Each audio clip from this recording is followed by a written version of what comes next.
সেজে গুজে লাল টুকটুক ড্রেস পরে কোথায় যাচ্ছি জানেন? আমি আমার 2টা গানের শুটে যাচ্ছি। এই ব্যাগটার ভিতর সম্পূর্ণ আমার ড্রেস। এরপর আমি রওনা দিলাম শুটে যাওয়ার উদ্দেশ্যে। এরপর একটা সিএনজি রিজার্ভ করে নিলাম যাতে তাড়াতাড়ি যেতে পারি। বাহিরের সৌন্দর্যগুলো দেখার জন্য আমরা সিএনজি থেকে নেমে অটোতে উঠলাম। সামনে আমাদের জন্য হাইস অপেক্ষা করতেছে। বাহিরের দৃশ্যগুলো দেখে আমি পুরাই অবাক। এখানে সকালবেলা ঘুরতে অনেক ভালো লাগে।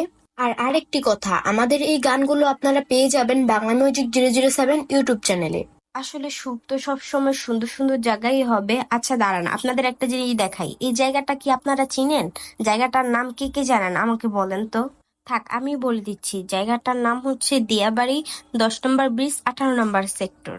আসলে সামনে যতই যাই তত সুন্দর সুন্দর দৃশ্য দেখতে পাই। দৃশ্যগুলো দেখে আমি পুরোপুরি মুগ্ধ হয়ে গেছি। এরপর আমরা হাইসে উঠে গেলাম। হাইসে উঠার সিনটা নেওয়া হয় নাই। অবশেষে আমরা গন্তব্যস্থানে পৌঁছিয়ে গাড়ি থেকে নামলাম। এরপর আমাকে মেকআপ করতে ডাকা হলো। আমি চলে গেলাম মেকআপ করতে।